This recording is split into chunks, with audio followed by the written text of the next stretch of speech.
And we're on. This is the Let's Talk Cheer podcast, and I'm your host, Jason Larkins, where we talk cheer, we talk life, and we talk whatever comes to mind. 5, 6, 7, 8, let's get started. Turn it up, you tuning into Let's Talk Cheer with Jason Larkins. We're talking cheer, we're talking like you know we're always talking. So listen up, you boy, about to go all in. 5, 6, 7, 8, we're on, let's begin. This is episode number 26. Not sure if there's going to be a 27, but thank you for joining. We have a great episode for you guys today. Joining me today, we have Tammy Van Vleet, owner, operator of the Spirit Network. Some of you guys might know her from some of the other companies that she owned and operated, such as GSSA and Aloha here on the West Coast, or Mid-Atlantic Championships for all of our friends back east. But she tells a great story about how she built up her programs, how she ended up selling them to Varsity, and now how she is back in the game with the Spirit Network, putting on championships, and they are great. If you haven't tried one, you definitely need to take your program to one of her events. Anyway, before we get into that, definitely smash the like button. I say this all the time, but if you like the podcast, then like the podcast, and definitely subscribe so that you don't miss another episode. But without further ado, let's hop into that conversation with Tammy Van Vleet.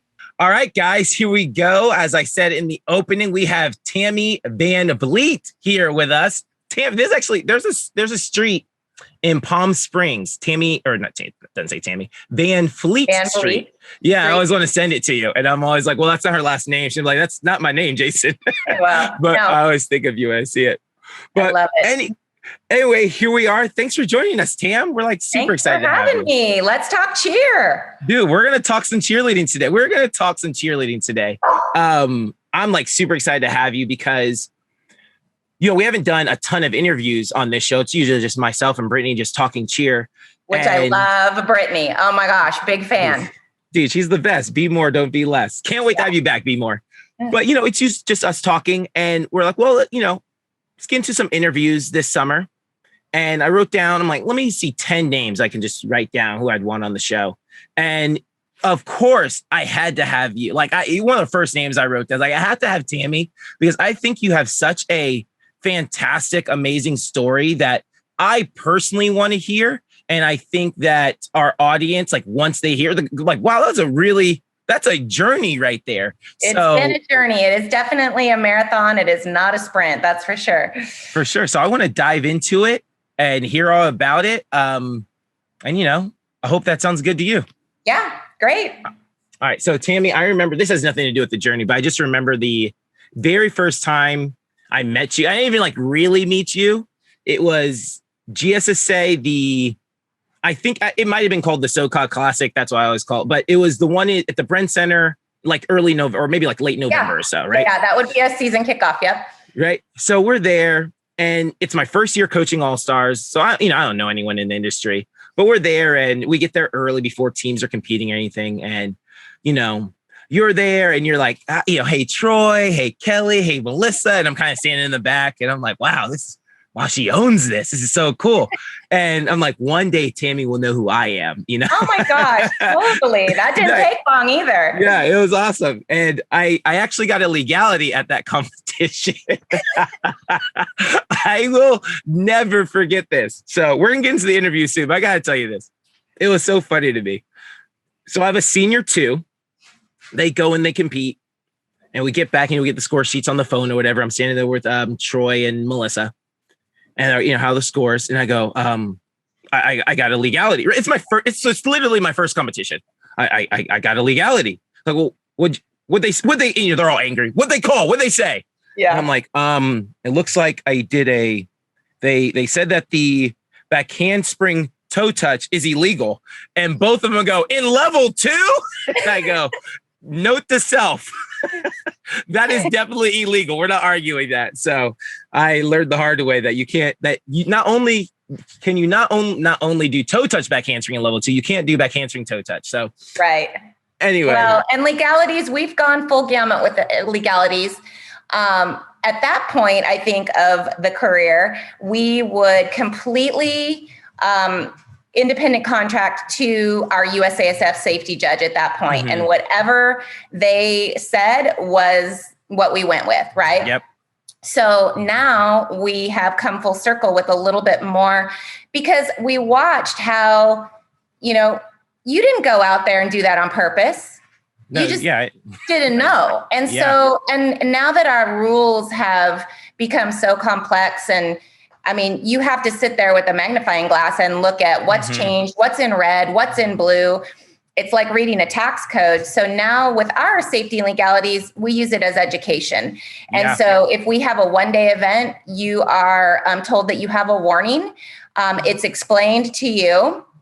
And then if it's a 2-day event, you have a warning on the first day and you're expected to change it for the second day. Also, back in that day, there were a lot of quote unquote performance errors. So if you had 5 stunt groups go up and one was a little excited and went above prep level and you got a deduction for that, I felt like that was really devastating to that group of kids, to negatively affect their team. So now we try to educate and make sure they understand how to do that safely and within the guidelines. Yeah. So it's funny that you got a deduction at your first time out, but also too, we love to have that happen early in the season so that as you do go to some of your bigger events, everything's clean and there's no question. What I hate is when people get to March and then they have a safety deduction because it's never been called before. Yeah. So we're really proud of our judging staff, and we try to make sure that we have people that are very kid friendly and team friendly. I mean, you just said the name Melissa right there. She was coaching with you, and now she's our main safety judge. And so, she loves kids. We met with a coach just in Vegas at our championship this last spring. And by the time we all got done talking, they were talking legalities. I was trying to buffer the situation. We were all in tears because we loved each other so much at that point. We really want to make sure. And they were very happy with the outcome, because it wasn't where they had to go back and explain to their parents that they did something wrong. Like, who wants to go out on the floor and get a safety deduction? No one. Yeah. So I love that story. And I do know who you are. And I have known, I was so thrilled. Mike is a friend of mine over years there at American Kids. And when he called to say, we have a coaching change, and I'm like, can you let me know who it is? He's like, you'll know them. And then when it happened, I just jumped for joy and was so pleased that you and Ashley were there, because it's a very positive move for the program. You guys have stewarded it so fantastically.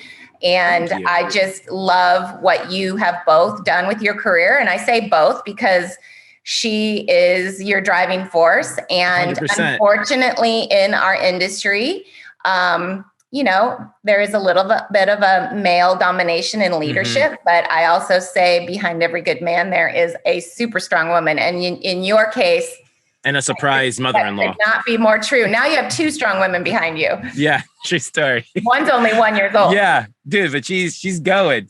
Yeah, super strong. Let's go. But there's so much I need to respond to all of that. Tam, I've loved this about you. I think we really started doing your events. Like, I really feel like I got to know you once we got to American, right? Because, at PCM, I'm coaching, I'm in and out, and I say hi and all those things. But, once I'm in this position, I feel like our relationship definitely grew. And what I loved about, and always loved about you, is I always feel like you are a coach's owner's event producer. Well, and, you really put yourself in our shoes and go, hey, I don't know if this is fair or this is the way I'd want to do things. And I think a great example of that is the way that you handle legalities and go, hey, this is a one-day event. Let this be a learning experience, because you said it exactly right. The rules change every single year. And there's black underlined, and there's red, and there's things scratched out. That was in bold. Yeah. Yeah. And like, and that rule book is thick. I mean, it really is. And, parents say this. I've heard parents say this. Well, how don't the coaches know the rules? And I go, give them a little bit of grace, because that thing is thick and it's changing constantly. Yeah. So, you need to turn that around and say, do you know every tax deduction that you're going to get on your taxes this year? Exactly. Because it's similar. And you're right, Jason. I was the coach that was out doing car washes with my high school team. I was the coach that tried to, make sure that the kids had experiences. I mean, when one of my first coaching jobs, I was in Michigan and I drove 10 kids in a 12 passenger van to a camp in St. Louis, Missouri, because they had never done anything like that. It was a USA camp, which I had taught for USA. And I really felt like that was what we needed to do. I loved their environment. And, I understand what you guys go through to get things for your kids and make sure they have a good experience. And we want to make sure that we're working with the owners and the coaches.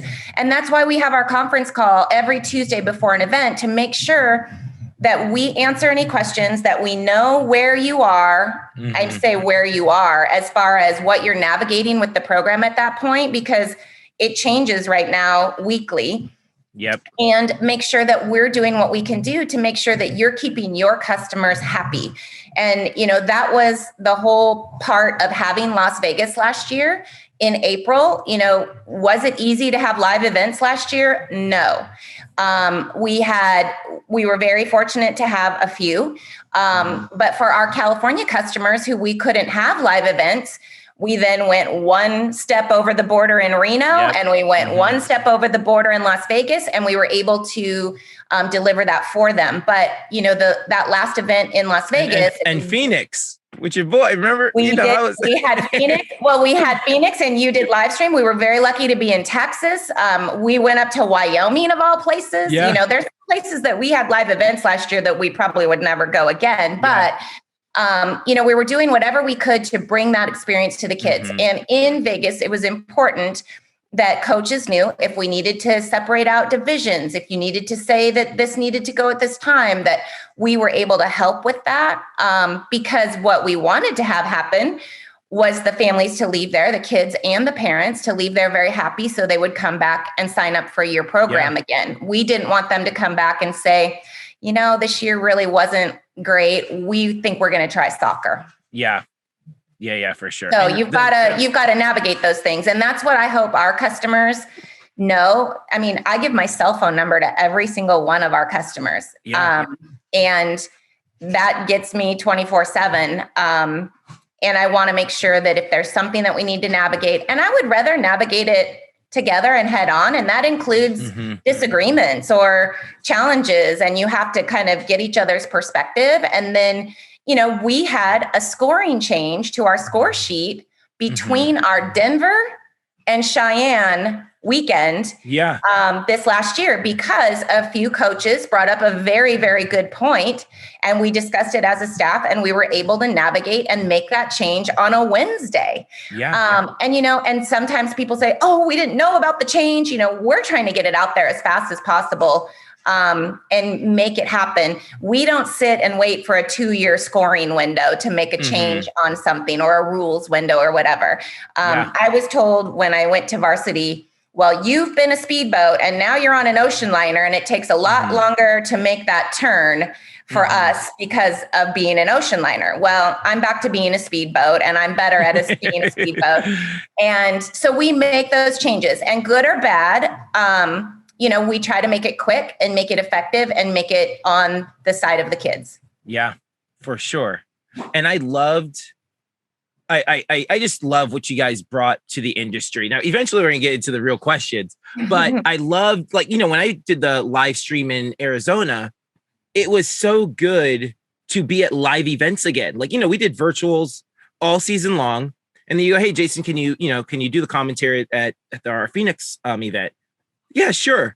And it was so cool. And although it was just the parents or the families of the athletes that were in the building when they performed, it was so cool to see, that moment of they're hitting, they're in the pyramid, they're in the dance, and parents going crazy, taking pictures, and just that adrenaline rush with the backdrop and the loud music again. And so all of that, I got to be there for, 20 hours or however long the day, each day was.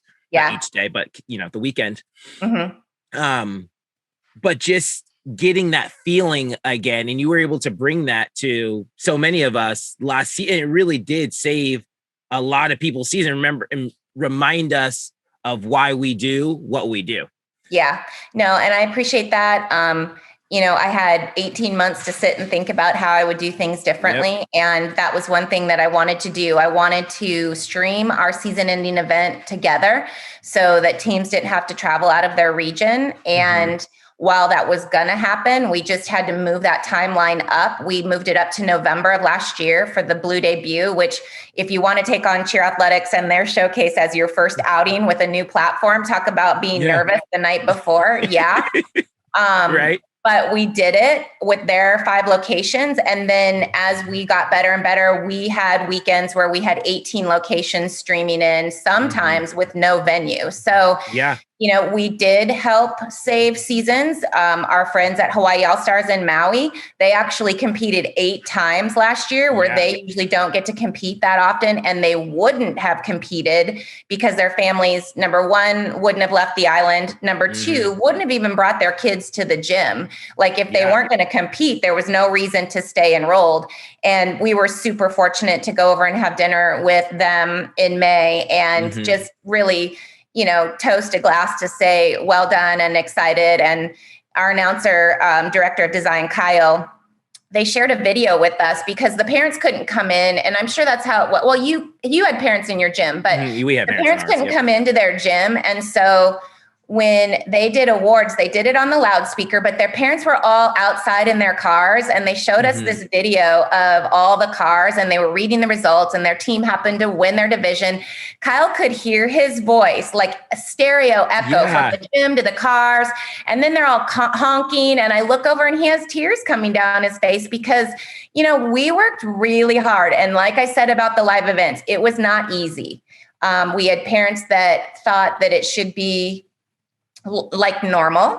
If they come to their first event, they're like, everything's normal. No, we have to put a certain number of people in a room. And then, yes, we have to get you out so that the next team can bring their certain number of people in. And, it's high stress. We were still going 4-minute rotations. So there were a lot of things. And I just stopped in Vegas at one point and I said to myself, this is not perfect. It absolutely was not perfect because I'm kind of a high standard overachiever type of a person. But at least we were doing it, and at least we were there. And there were a lot of our peers that decided to sit the season out, and they were able to do that.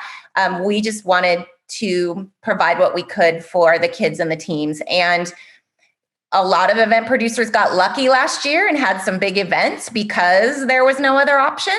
So I think this year is going to be very interesting.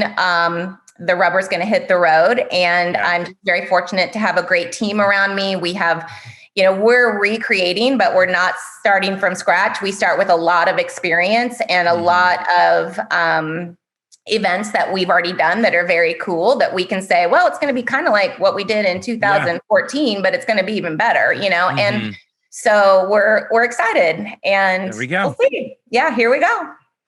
All right. So now let's go back to the beginning, Tam. Or at least what I know. Well, you can go as far back as you want, but GSSA, or let's even go back even further. I'm not sure what goes before that, but how do you start events? Why do you want to start putting on events? When is this that happens? How do you get into putting on events? So I cheered at Fresno State and I taught for USA in college. And then I was working in athletic departments doing promotions and marketing for sports. So I was at Fresno State, then I went to Oregon State, then I went to the University of Utah.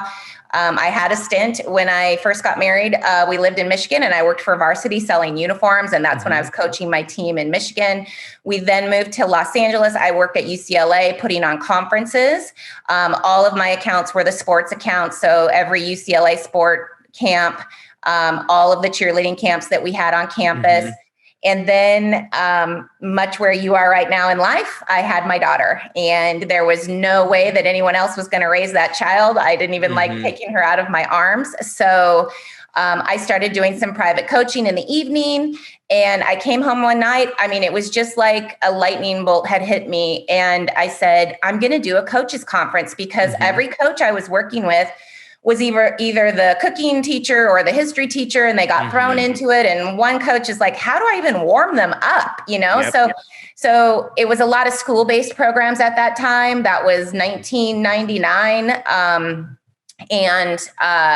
So I just said, we're going to do a coaches conference. So the Golden State Spirit Association started as a coaches conference where we had 54 coaches attend. We had 12 vendors.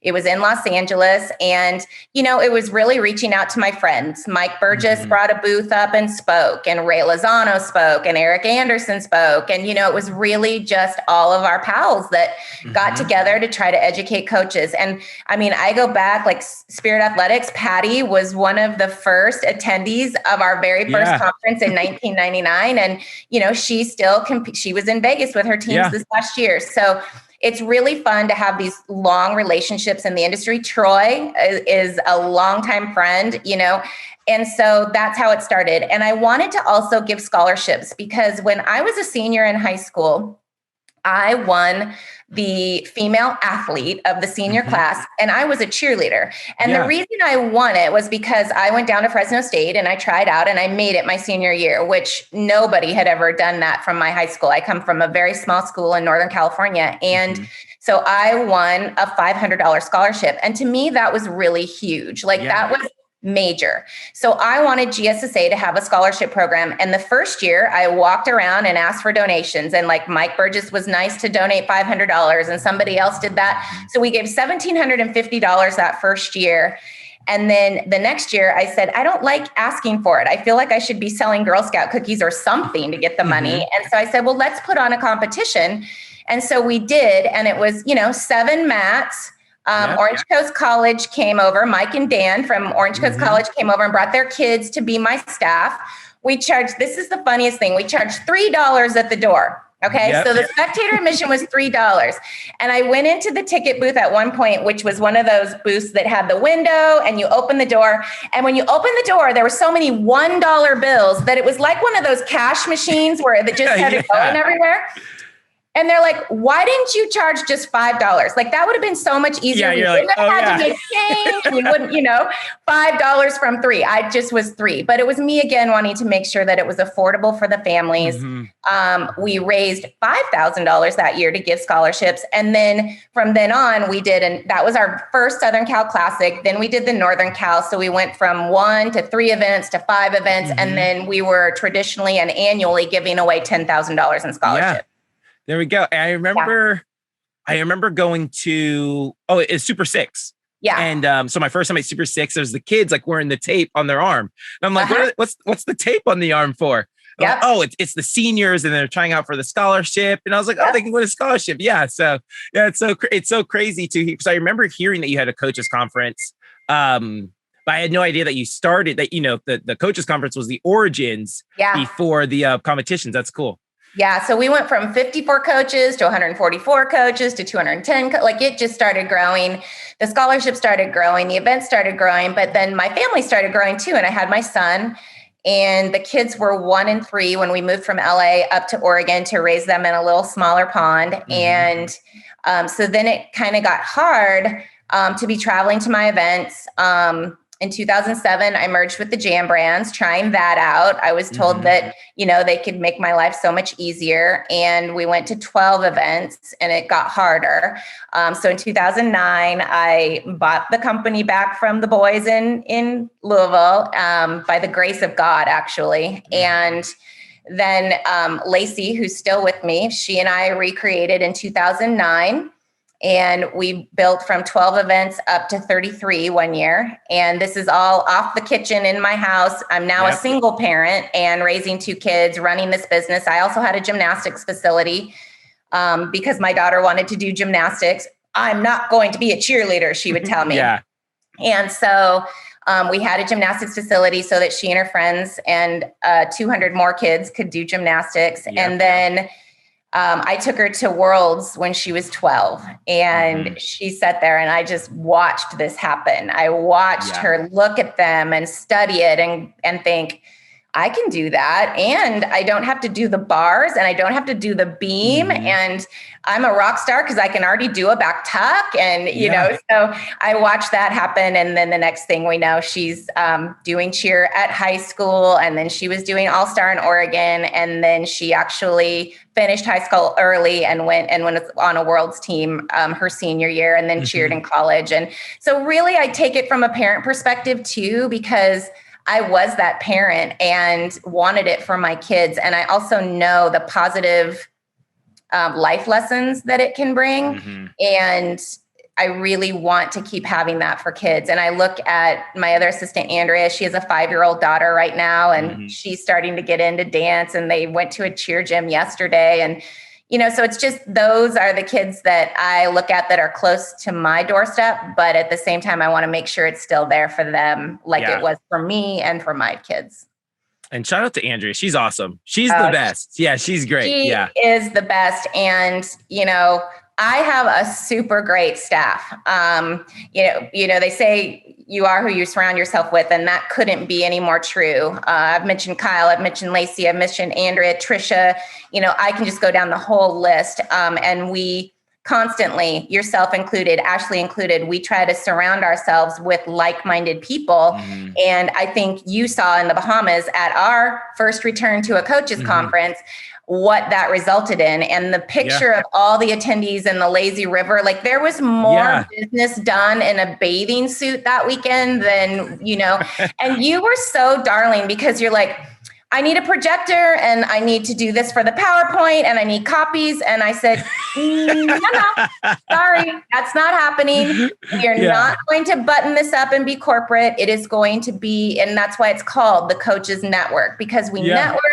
I would rather you be sitting at the pool with, you know, a basket of fries talking about what works for your prep program than to be in a classroom. And I mean, I think I'm, you know, my attention, I'm not a meetings person. My staff knows that our meetings last about 30 minutes at the most because I got to be moving. And so our conference this year, and I thank you guys so much. You brought staff. It was amazing. And what we have for next year, I can't even wait. Like, we're not even revealing it because we're topping this last year with what we have next year. And like, I talked to Kristen and Victor the other day, and they're like, we don't even know how you would do that because it was perfect. I go, oh, you just wait. We have it. It's going to be amazing. And we cannot, and we've already signed some speakers that are just going to blow people's minds.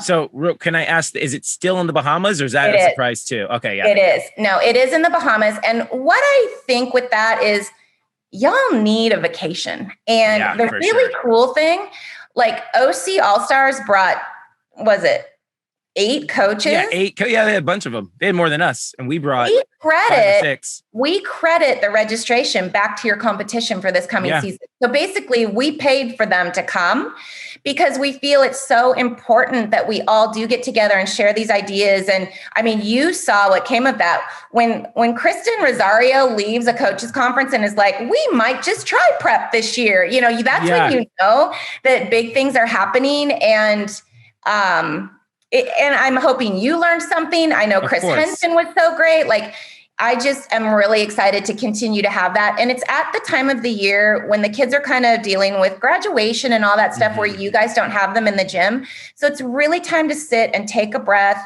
regroup, recap. It's just, I think, a good thing to do. Yeah. We had a blast, minus flying into the wrong island. Other than that was a little, that is so funny. But, you know, and my son's journey to get there. So it was challenging this year again to do some of that stuff because the parameters right now are so challenging. But we know so much more after doing it this once. And like the event, I mean, I'm transparent. We had 4 teams there, and we already have 250% registration at that event right now because teams are just flooding to come. And we're at a different resort, which I think is going to be even more family friendly. We're at the Atlantis.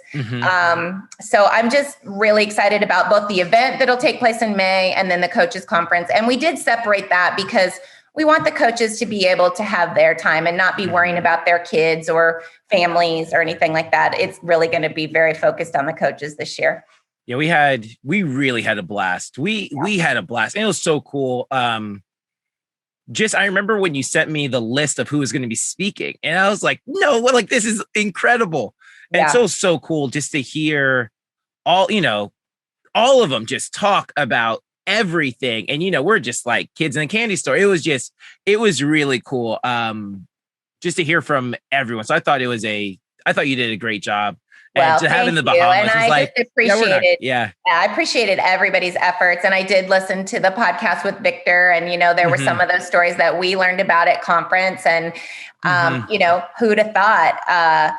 And it's always nice to hear those stories from some very successful individuals, because then you kind of say, oh, I'm not so crazy, or this isn't so bad. They went through that too. Like, we all have these common threads. And I think that, even this last year, knowing that we were all in the same boat, and what do you need, or this is really hard, or just making sure that you didn't feel alone.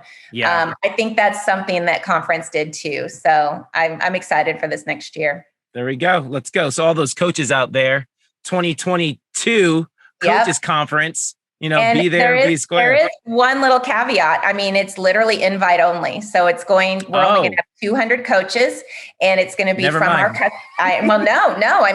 to be from our customer list. So go to our events and learn more. And I think that that's just because we're going to be giving that credit back.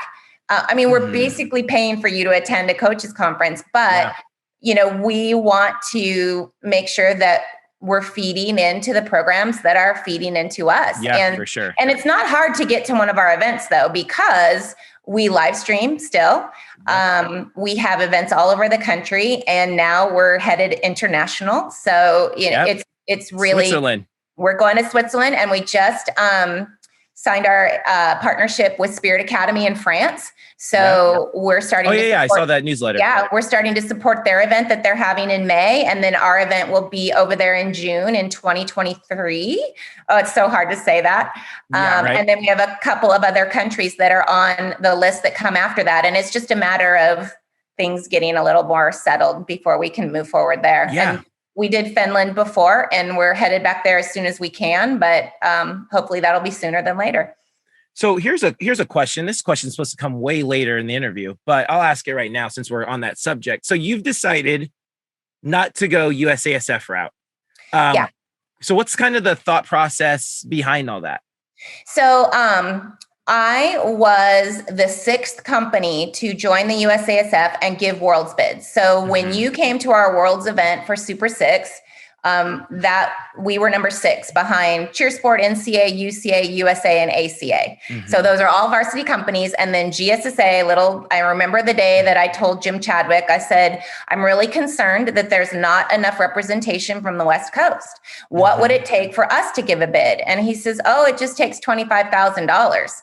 Well, at that point, our revenue for the year was barely 6 figures. So to commit 25, I go, well, I guess my firstborn isn't going to college, but we want to be able to give a bid. And we actually had to do 3 events. So this goes back to me being the coach. We had to do 3 events to raise the money off the door to raise that $25,000 at the time.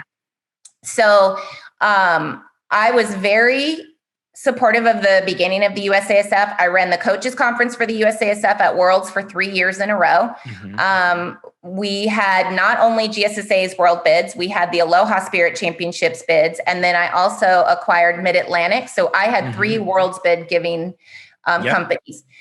When we sold to Varsity, because our Worlds bids were basically being, targeted by Summit bids at that point, we did that. And then I just seen from the outside to the inside, and now being back on the outside again, it was best for me to not go the USASF route right now. There's a lot of things that need to change in the industry. And I'm not saying that we never will do that, but I'm excited to see how that happens. I'm excited to see that it happens. But what I want to do right now is be able to give my customers what they need. So if that's a different division size, if it's separating divisions out, if it's eliminating individuals from the warm-up room, regardless of any type of parameter that I'm given from a quote unquote governing body, I want to be able to run my events the way that I feel is best for the kids. And so right now we have chosen not to go that route. And I'm still in touch with so many friends that are with all of those companies, with the USASF. I wish Allie I sent her a text and said, you got this, and really am hopeful. But just being in this a very, very long time, I'm excited to see some things change. And until then, we're just going to continue to do what we need to do for our customers. For sure. There we go. All right. So I'm going to place the timeline. So we start off with our coaches conference. We go from the coaches conference. We start running events because we want to give even more scholarship money. Yep. Super Six kind of turns into your flagship event, at least for GSSA. Turns into your flagship event for GSSA. And which was a super cool concept. Top 6 team. And we're bringing it back this year. I don't know if you saw. Oh yeah, I saw that. Yeah. Fab 5 was invited.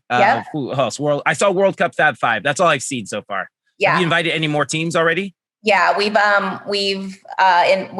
released. We still have a few more to release. Maryland Twisters F5 is coming. There we go. We just announced US Rebels Revive, which is an international open non-tumbling. So you can see we're being very diverse. That's a Division II school as well, or gym as well, not school.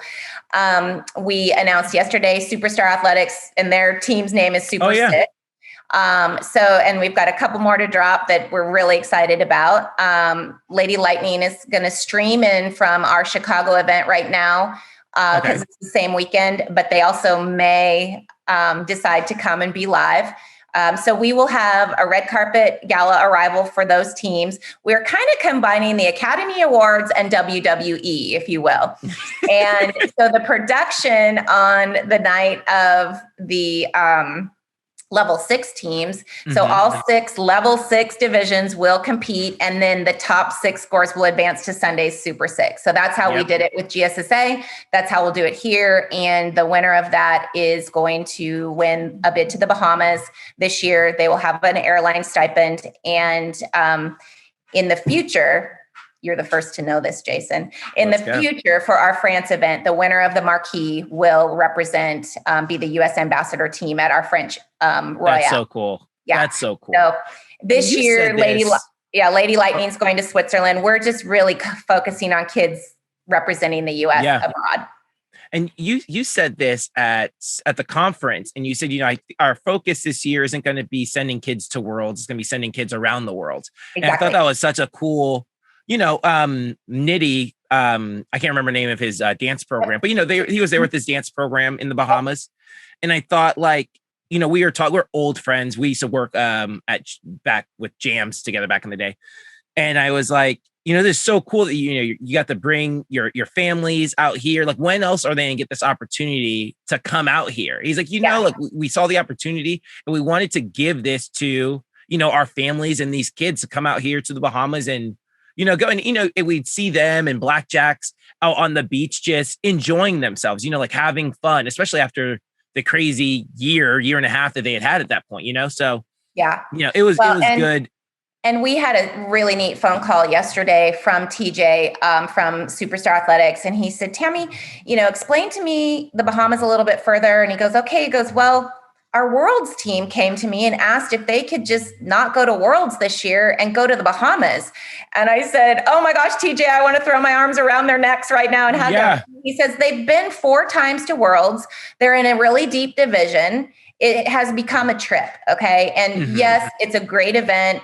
But it's just become a trip for those kids. They want to do something different. And so they have decided to forego going to Worlds and go to the Bahamas and end their season with a really great experience a team. Yeah. There we go. That's super cool. Well, and you saw kids last year that they had just gotten their passports on the Monday before the event. It was really a quick turnaround. So did we. I know. And so, but those are life lessons, like getting your passport and getting your COVID test. We even had a speaker that got the wrong COVID test and then she couldn't come, that's an adult, but for these kids to navigate it. And as I mentioned earlier, my son had a challenge with traveling. And I said, figure it out.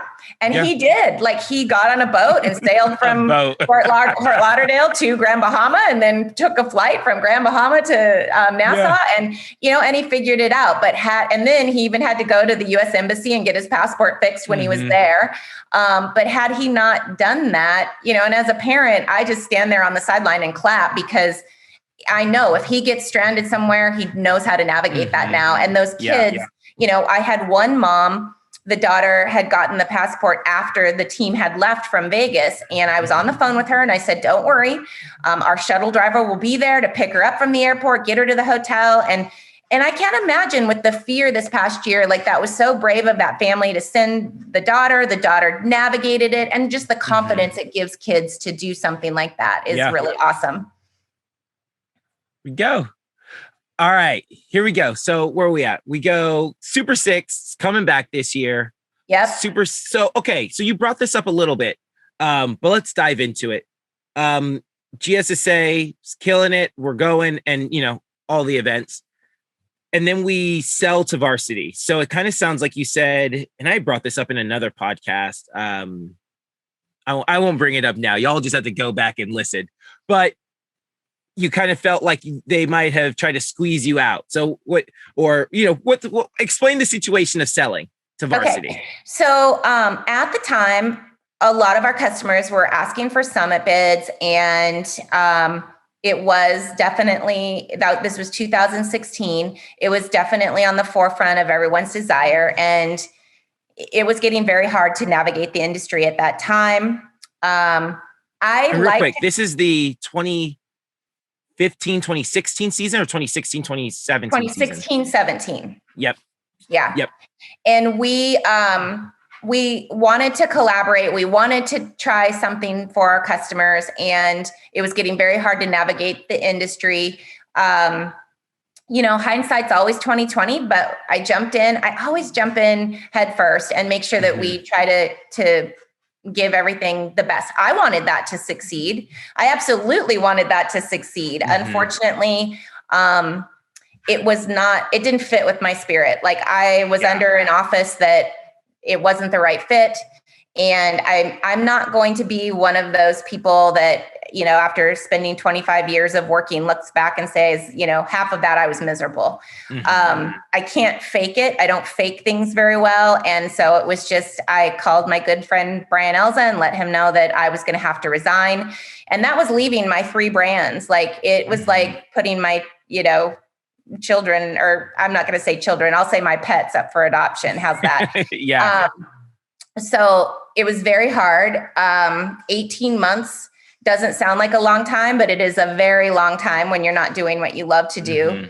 I say everything happens for a reason. And I was really fortunate to be able to travel internationally at that time. I had never gone outside of, I went to Canada and Mexico and the Caribbean, but I had never been to Europe. And I got to go twice. I had never been to Australia, and I got to go twice. And this was all around cheerleading. And so then I started to see a bigger picture, and I just see how the Lord has sprinkled the path with, devastation and opportunity that now comes around. And I go, oh, that's why we're in Lodz, Poland, watching. I never even thought I would go to Poland. And I was in Poland on a bus for an hour to this university, and there's Louis and Team USA. And I'm like, hey, and now Braden works for us, and he's like, I was on that team. And I'm like, I watched you in Poland, and so I had a lot of opportunities present themselves because of that. Was it heartbreaking? Extremely. Was it hard? Yes. But now I really feel, and also I'm much older than you. Once you turn 50, you get this gumption about yourself that you don't care what people think. You're just going to do what's best for you. And this is what has been best for me. And again, I've just been so fortunate that Kyle and Lacey and Trisha and Andrea and Morton, and the list goes on, Anthony, Jerry, all of our whole crew that was in Finland putting on that event, which it was just such a motley crew of us going there and saying, okay, we're going to do an event in Finland. And that was because I had judged with a gal from Finland, I know. And she said, we don't have a lot of events in Finland other than what our, national federation puts on. And I'm like, cool, we'll come. Yeah. And so it was just a door closed and a door opened. And, I'm still good friends. I talked to Matt Godo the other day. I talked to Justin Carey the other day. We've had some more conversations with other people that have been with Varsity and have left Varsity. And I just think that good people are good people and we'll continue to do business together. So it's fun. It's exciting. I think your biggest heartbreak then becomes your biggest victory. So for sure. 100%. Yeah. All right. So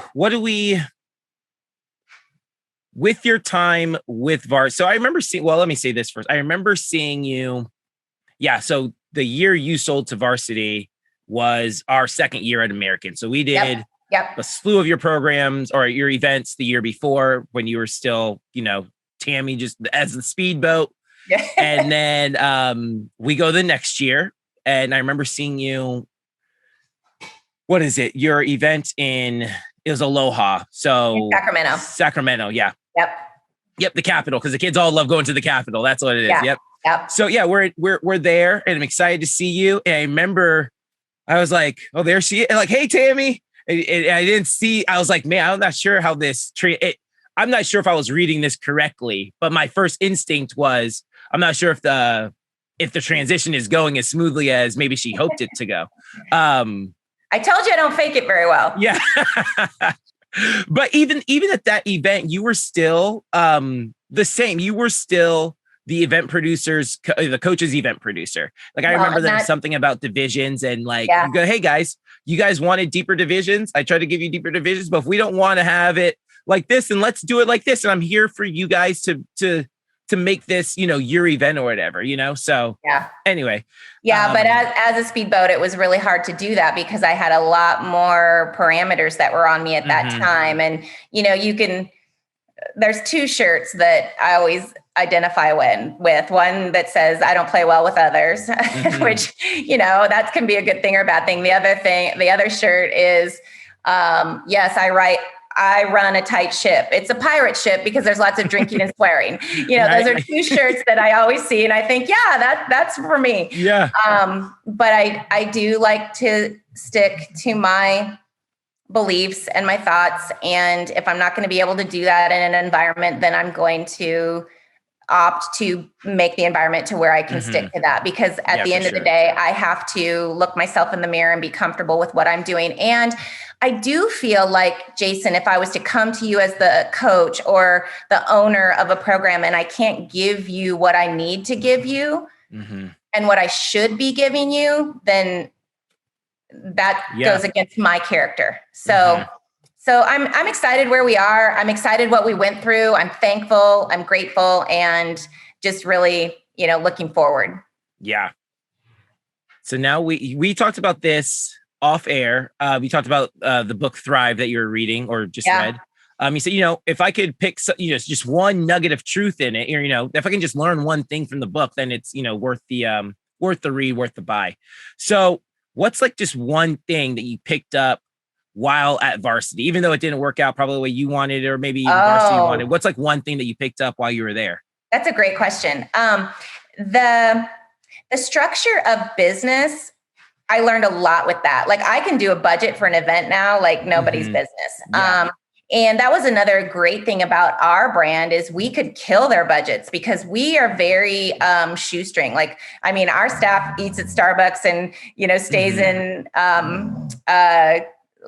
we stay in Holiday Inn Express or, Marriott Courtyards. We really, and then we also too, like our group, like I'll be doing 3 jobs at an event and Kyle's doing 3 jobs and Andrea and Lacey are both doing 3 jobs. And then, so we have a very small staff relative to other events.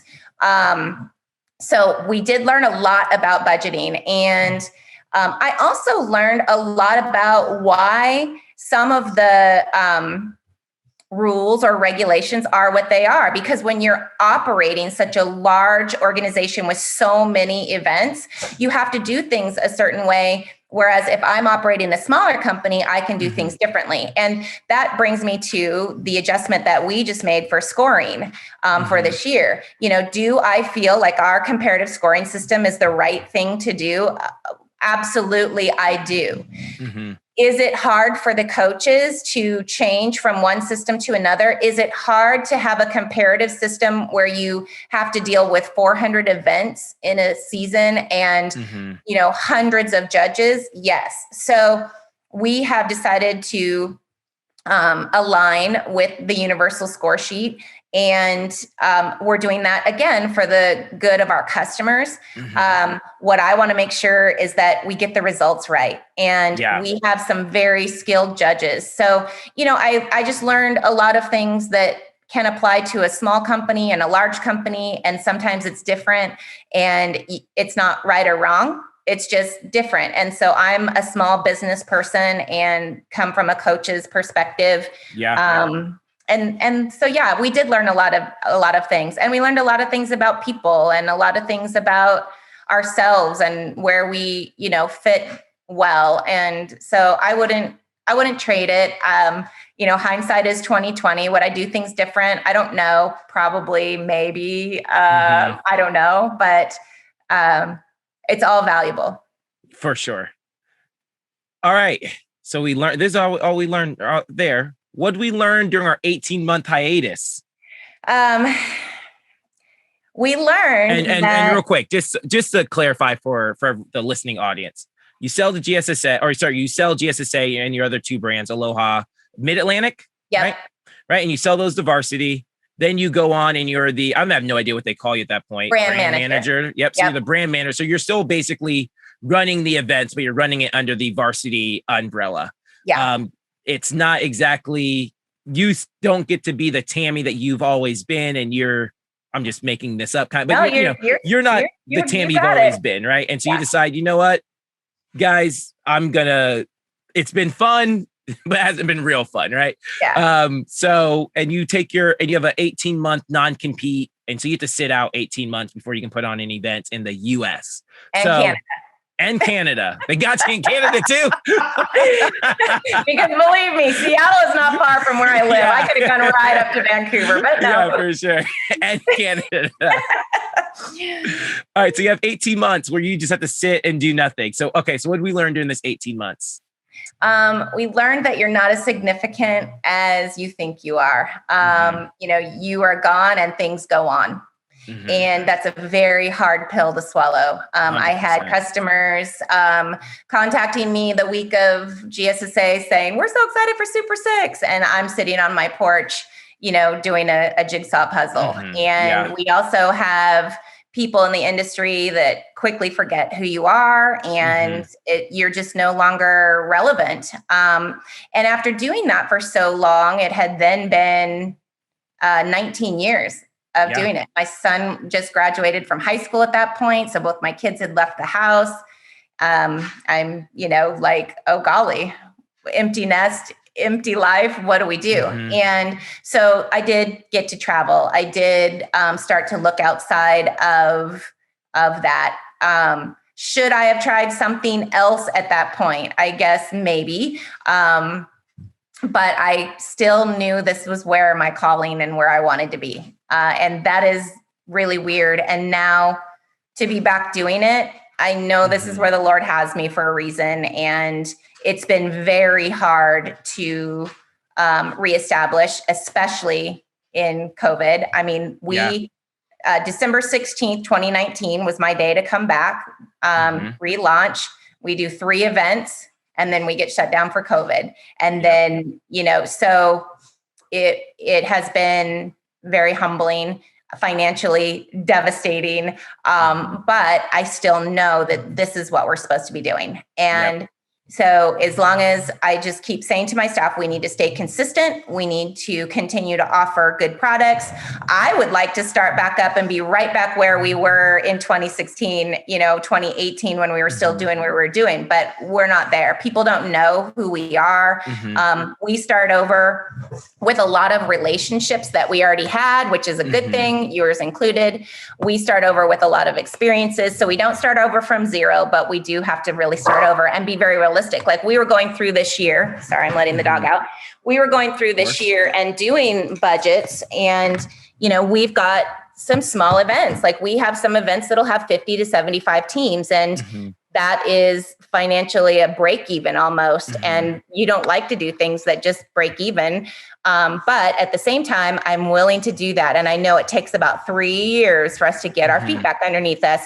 And we had to do the Bahamas event with 4 teams because we needed everybody to see what it was. And we're already seeing the results of that. So it's really exciting. But it was hard for 18 months to lose that. And I loved seeing you all. Like I loved being at the events and cheering you on and congratulating you on your new position. And, we have a huge network of coaches that are our friends.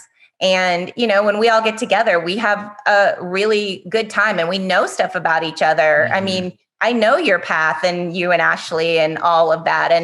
And so to lose out on that for that period of time was hard. That's really honest. But now that I think was the most amazing thing. I get to an event for setup, and when the backdrop goes up for me, that is just like, woohoo, like we're on now. And so that was back. There we go. Yeah. So we were 18 months. We do our 18 months now. We relaunched in December, the Spirit Network. All right. So real quick, tell me why the Spirit Network. What's that name? What is it? What is that? What's behind the name? Or is there anything behind you? You're just like, I don't know. No, well, I think networking is really important. We restarted it. My friend Kevin Jones had innovative spirit wear. And so we put everything under Spirit. We've got Spirit, yes, we do kind of thing. We're old school. Yep. We had the Spirit showcases, the Spirit championship, Spirit invitational. And then we decided to part ways after 2020, and he continued doing apparel and I continued doing events.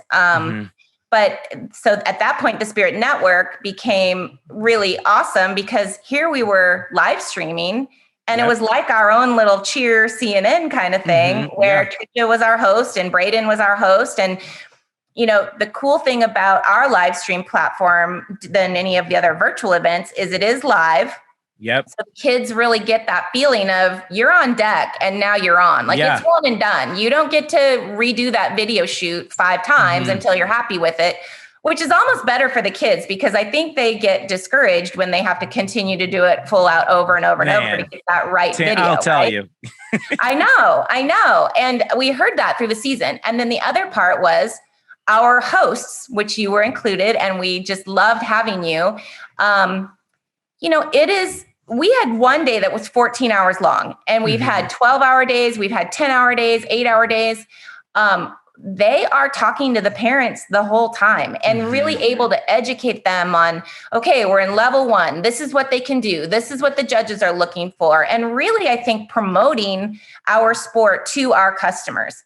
And, like John called me from OC All Stars after the first live stream they did. And he goes, I've got to send you some more information because it was like an infomercial for our program every time we were on the floor. And that is exactly what we want. Like we want to make sure that they know everything about American cheer and that, everything about, Coach Barbie or whatever her name is going through this. And this is what they did this week at practice. And this was the outcome. And, then we have our performance judge that meets the kids right off the floor, either via iPhone or in person at a live event. And they're feeding positive reinforcement back into those kids and giving them stickers that say, you're awesome, you're inspirational. And we want to know from the coaches, like, exactly. I have mine right there. No, I have mine right here on my desk. Like, we want to reinforce what the kids are doing. And so, there's just a lot of things that go into that and that we're really proud of. And so the network just seemed to be the right name, the Spirit Network. And then now the Coaches Network is the conference, and it's just funny how it's all kind of come together. And now we're doing our international live stream on the 2nd of October. We're calling that the Spirit Network Global Showcase because that's going to be around, we're now streaming countries together. And I'm telling you, Jason, the minute that we show that we can do this from other countries, we just eliminated a flight. We just reduced the expense. We just increased the number of opportunities that they can participate in the United States. So I really am excited for that and hopeful. And I don't know when this airs, but if there's any countries that are watching that still want to participate, it is going to be really awesome. We have a small, it's funny. I look at the analytics. And it's 95%, US, Canadians, shout out to Vancouver and Toronto. And then it's like all these other countries. I'm so surprised. I'm like, wow, like people are listening in Switzerland and Australia and Nicaragua. Like it's super cool. I know. No, Galia was just here. She's our representative in Switzerland. We just brought Luis on. He was on the national team from Colombia and now is doing our video and photography. And, to open, it's so funny because Galia speaks 5 languages. So we had a meeting in French when she was here. We had a meeting in Spanish. And, I am so embarrassed that I can't communicate with them. But now the walls have just been broken down because we can't communicate. And so the world just becomes so much smaller. For sure. When you start to branch out that way. And they really all are very interested in what you have to say and what our kids have to say and what our coaches have to say. And they want their programs to be great, and they're following our lead. And so we want to make sure that we can provide that. So it's really exciting. Tammy, this is the Tammy I love to see. This is the Tammy I love to see. I remember you called me during your hiatus and you're like, Jason, I'm not sure how many more months you had left. He's like, but it's coming, my time of not doing anything is coming to an end. We're getting back into events. We're going to make this. And I heard like this spark, this passion, in your voice. And I was like, all right, well, you let me know when we're back and, we'll make it happen. And it was so cool. I remember you calling me later and then the pandemic happens, right? And everyone's stuck and we're thinking virtual events. And you call me and you're like, Jason. You guys weren't quite sure about virtual events. And I love that because, you weren't the only ones. There's a lot of people that weren't sure. And then when we did it, like we had Peter and Jocelyn from Brandon and, Top Gun did an event with us and World Cup and just all these, amazing programs. And you guys did it and you're like, hey, and I loved the energy that you had with the kids because you were like the on-site MC and that makes it really fun for them. And some people, Sarah and Ron over at Fusion, they had stuff going on in the parking lot and John had shared with Bethany and Clovis, where it was like they shared custody of their tech package and they would drive it across to each other every weekend. And, we all had a really good time with it. And it did keep us connected. So it was good. And I really love it. Like, I love putting this stuff together. Like, this is where I'm wired. Somebody was saying, well, how are you going to do October 2nd with all the different time zones? And I'm like, time zones, like, yes, bring it on, because that's where my brain goes. I'm like looking at this huge picture and I love that part of it. Well, I just talked to a buddy, shout out to Hero Athletics. Oh, yes, love them. He goes, I want to, they were at the conference. And he goes, we're thinking about doing the Switzerland event. And I'm like, well, the time zone might be a little bit different. Like, we'll figure it out. I'm like, all right, kids going to be up at midnight.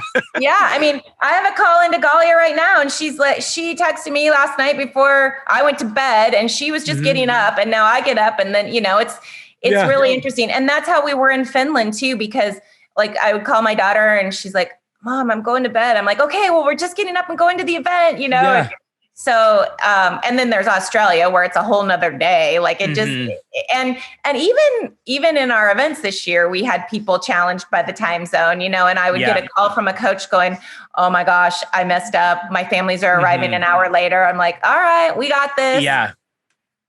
Well, so. Tim, and I gotta brag about you for a second. just give me a second to brag about you.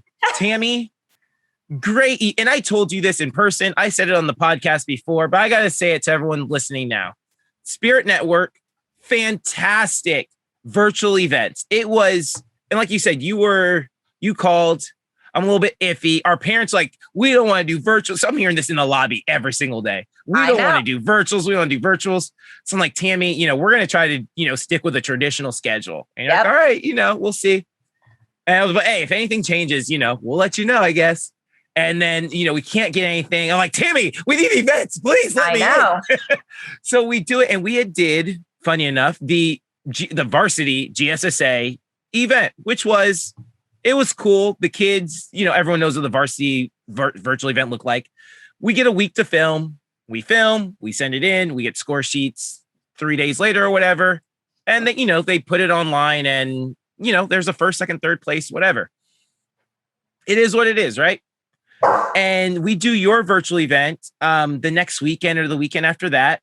And we invite the families in and say, hey, here we go. And I was blown away by the organization, the production, having the live commentators go. And it was so cool because parents would come in oh, they're talking about you guys. They were like, oh man, American's so clean. And so to have, the parents to hear the commentators validate their kids and the program gives, a little hey, this is really cool.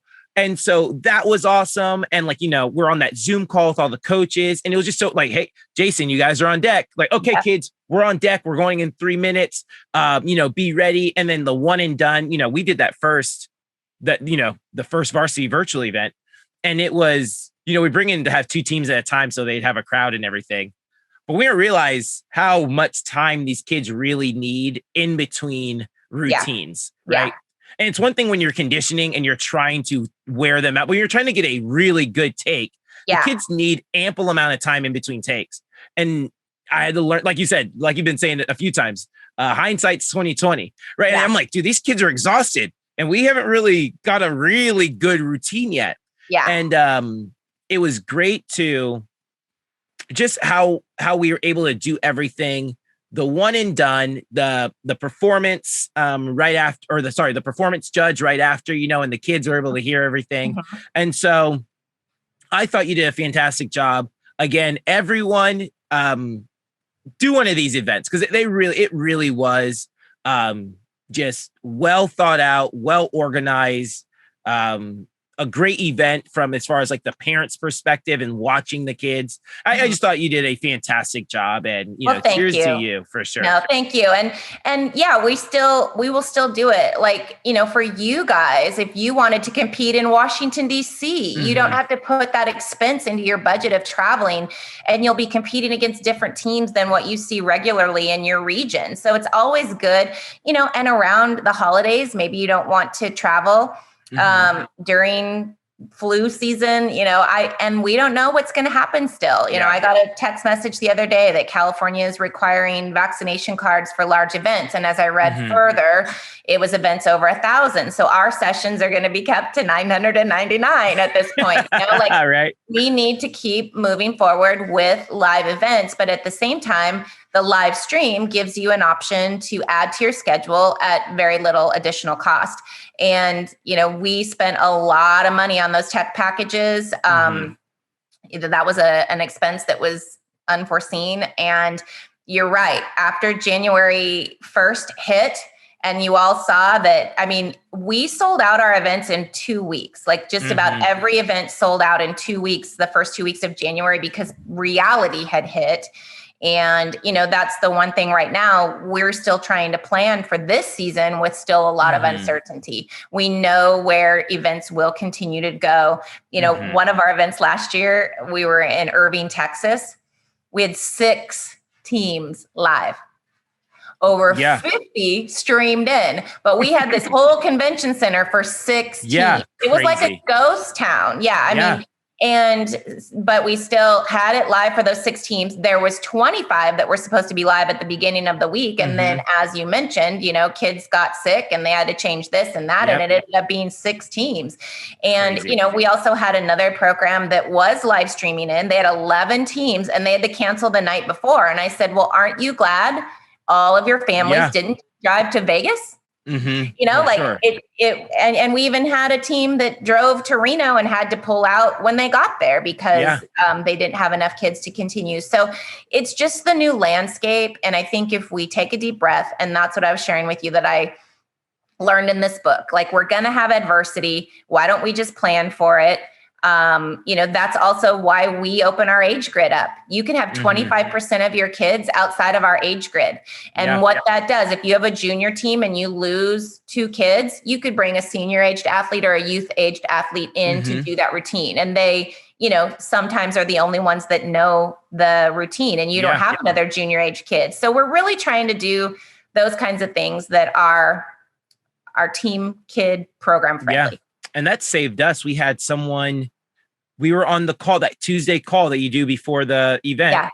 We heard that because we were, I can't remember exactly what happened. A back spot, I do know, a back spot, like rolled her ankle or broke a bone or something like that. And they're like, yeah, she can't compete. And we're like, what are we going to do now? Like, we compete this weekend. What are we going to do? We get on that call on Tuesday. You mentioned that. And we go there, Ashley and I look at each other like, there we go. We could, we can bring a senior kid in and have them do that part, So they can do the stunts. And if they nug it in the bat, great. If they know the dance, because half of them know all of each other's routines anyway, fabulous. But what we don't want to do is take away from the other 21 kids to say, you know what, guys, we're out. We want to make sure that it's reasonable, that we're, working with some common sense and really given to the kids. So with the live stream, so I'll say this for those who don't know. So you send what you call a tech package, big old, nice fancy camera, and we use our little Ethernet cord. We hook up to the internet, and you guys do something really smart, and it connects us all onto one network. And so when it's our turn, you connect our camera and go, hey guys, your camera's up, and it streams our feed into into the show, right? Into the production, right? Yep. And so you go back and forth between the different gyms, and there's a competition lineup. And, when Junior Blue goes on at 12, when Junior Blue has a time, they go on at 12:03. Yes. Not, 12:07. They go on at 12:03. Yeah. We have a real time and we go, and it was so cool to see us go back and forth between the different gyms. And then they get live, we got score sheets out really quickly too, within a few, 10 minutes or so. We had score sheets back. And then obviously we get rankings and all those things. So that happens. And so most of your events, well, I won't say most, for us in California, they were all live streamed. But for this year, you have all of your live events going, but we can stream in like you said, if we want to go to DC or stream into DC or Florida, wherever you're hosting your events, we could do that. Yeah, exactly. We are putting a little bit more of a parameter on it because it costs us to fire up the engine of live streaming and to ship all the tech packages out. And we incur all that cost. You register for the event just like you would any time. We're asking that you have a minimum of 5 teams for us to do a live stream.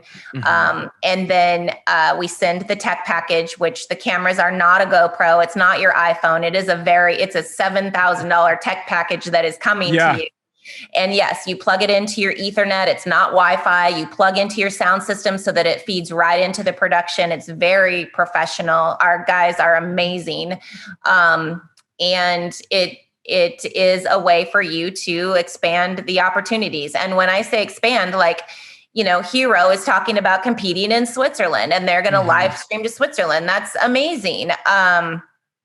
Same thing. We want Switzerland to be able to live stream into Dallas or vice versa. So it's going to continue. And yes, I've had programs say, oh, we're not doing another virtual event ever again. And I just sit there and go, I hope that works out for you. Yeah.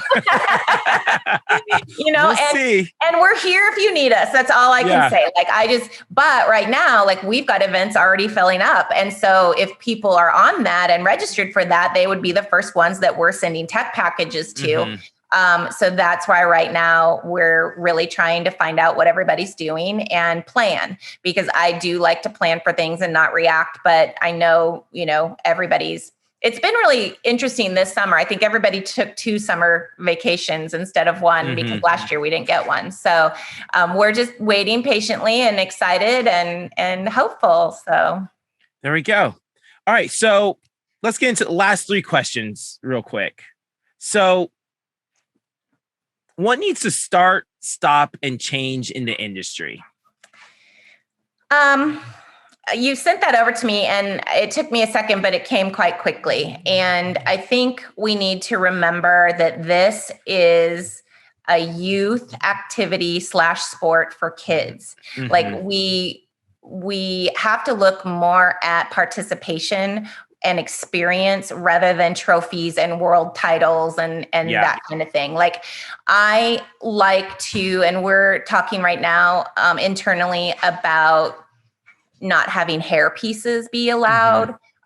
We want makeup that is natural looking. And I understand theater and performance makeup and costumes that go with a theme, but we want to make sure that we're empowering young people. And so I really am concerned about social media things that are out there. Like, we all say we're against bullying, but then it happens. And it even happens with coaches and parents and, all sorts of levels of this. So we, as a company, again, have made some decisions. We have, some programs that we won't do business with again, because of the environment with our staff or possibly within a warm-up room or something like that. We want to make sure that the environment is very positive. And if we aren't the right fit for a program, we would agree. I'll agree with you on that. And so we want to make sure that we're really empowering kids and we're teaching them good lessons. I want to see kids that are being coached by people that I would like to have coaching my own kids. You as a parent now are probably even more sensitive to that. And, having my gymnastics facility early on, I would never hire anyone that I wouldn't want my child to be coached by. And so I continue to look at that and say, we've really got to foster our younger coaches, make sure that they understand, yes, you want to win junior level 1, but you really want to make sure that Susie, that had a really hard week at school, is also feeling successful, and for sure. So those are the things that I really want to see starting more, and then just the results based. Like I understand that you want to win, but I think there's a lot of ways to define winning. Yeah. And, yes, if you're a world's level team and you're going for that, fabulous. But this decision by this world's team this week to say, we're going to wave off of that. We're going to go to the Bahamas and spend this time together where we would have never had that opportunity before. Like I think that is so mature. That is, and then also too, making sure that it's affordable. Like families have sacrificed where they shouldn't be sacrificing for their kids. And you and I, we both do that all the time. But I was at an event of ours one time and I just looked at a mom with her daughter and I just thought, oh my gosh, I know what the hotel room costs. I know what the registration cost. I know what it costs to eat. And at the end of the weekend, she got home and her credit card bill in December was not where it needed to be. And that is really something that I take to heart. And so like our prices right now are what we charged in 2009. Yeah. And that things are much more expensive. We have certain deadlines for that, but we just really want to be sensitive to making sure we remember that this is an activity, a sport for kids, and that everyone should be able to participate. 100%. Les Stella, I saw him at a coaches conference once, and Les Stella did this thing about how the name of the class was how to be that coach. And he kept saying, if you're going to be like cursing at kids, you're going to be doing this, like all these other things, like these things that you wouldn't want people to coach your daughter, my daughter, like he says, then get out of the get out of the sport. We don't need you. And he kept saying that, Yeah. I personally witnessed a coach yelling at an 8-year-old this last year. And I just, other than like grabbing him around the neck and stopping him, I waited and I just said, that was scary. And he's like, yeah, did you see that warm up? And I go, no, the way you were talking to that child was scary. I was scared, and my daughter went through such a roller coaster with good coaches, challenging coaches, and you don't know how much of an impact you have on the kids. And, so just love them and empower them. I don't know. So I would love to see more of that. Yeah. All right, Tam. So in the game, as long as you've been in the game, I'm sure you've heard some not so true, nice things about, whatever. I don't know. Tammy, what myth, rumor, or narrative do you want to debunk right now? I'm very focused and I have very high standards. And sometimes, is Tammy mad at me? Lacey will come to me and so-and-so's concerned. And I'm like, no, I'm not mad. I'm literally looking at such a big picture and there's so much going on in my mind. And so I don't mean to portray that sometimes, but, and me, I do not hold a grudge. I don't even remember if I had differences with people in the past. And so, you're in it a long time and you have a lot of relationships and you have a lot of experiences. Wouldn't trade any of them for the world. I think I'm first to forgive and move on. But I do have very high standards and I will fight for my people and for, my product. And so if there's good that comes from that, yay. If there's bad, I don't know how to change that other than I will continue to fight for what's good. There we go. That's what I love about you, Tam. Yeah. Good or bad, here I am. Yeah, right. Love me or hate me. We have a funny thing. It's like, we're going to do this event and we're going to do the best we can, come or don't. Like, if it doesn't fit for you, we get it. Like, we're this flavor. And if you don't like that, like Sean Herrera once said to me, well, maybe that program just doesn't like Swiss cheese and you're Swiss cheese. And it really set with me that, I don't like pickles. And if it was tasting like pickles, I wouldn't want it. So, and that's okay. Cause a lot of people like pickles. 100%. Yeah. I said at the beginning of their season, like, hey guys, I'm not for everyone. Yeah. I always say this to our parents. I'm going to say it right now while some of them are listening. I say this every year. I actually don't think I said it this year though. But guys, if you like driving Honda Accords, then drive Honda Accords. Yeah. But don't buy a Honda Accord and then complain about it. Like, stop buying Hondas. Like, go buy a Ford and move on with your life. But stop complaining about it all the time. Just do something different. But because it takes a lot of energy to continuously complain about something. Yeah. Let's just agree. Yeah. It takes a lot of my energy. Yeah. All right. Here we go. Tam. Okay. So a couple things. What else? Where can we find you online? Where can we follow you, keep up with events and just everything going on with the Spirit Network, coaches, conferences, all those things? We had a lot of websites this last year and we have now put it into one. It is thespiritnetwork.net. Like, it's so easy, thespiritnetwork.net. And then everything takes you to either the Spirit Championships, the Spirit Royale, the Coaches Conference, all the events.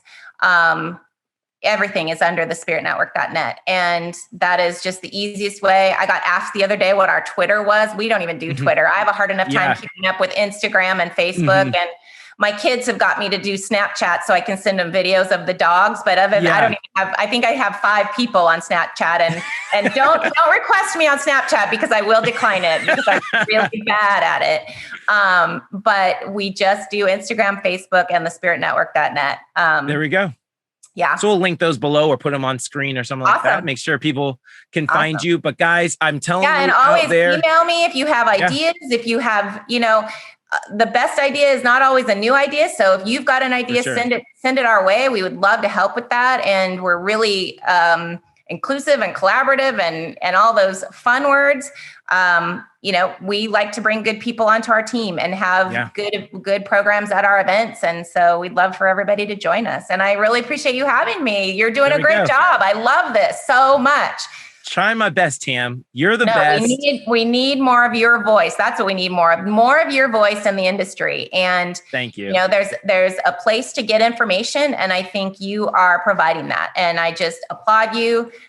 We are here to support you. We can't wait to have you co-host with Trisha again this year at some point. Let's go. Speak at the conference again. Like, it was such a great experience having you guys involved and all of your staff. So congratulations on what you're doing. Thank you. You guys all heard my invite, right? I'm just making sure we all heard. Well, you have those invites. It's like an open invitation. You're like my nephew. You just come along with the family. You are family. So anything. Will I have a projector this time? No, you will not have a projector. All right. No. Tammy, thanks for joining us. You are welcome back anytime. Thank you, Jason. Have a great week. You too. Again, huge shout out to Tammy. Thank you so much for joining us, talking all about TSN and everything that you guys have got going on with the championships. It has been great working with you, and I'm just so glad that we've developed this relationship over the years. Everyone at home, thank you so much for sticking with us. Be more. Miss you tons. Again, can't wait to get you back on the show. Everyone else, like, subscribe. Let's make it happen. Share this. Leave a 5-star rating. And there's nothing else to say but 5, 6, 7, 8. We're out.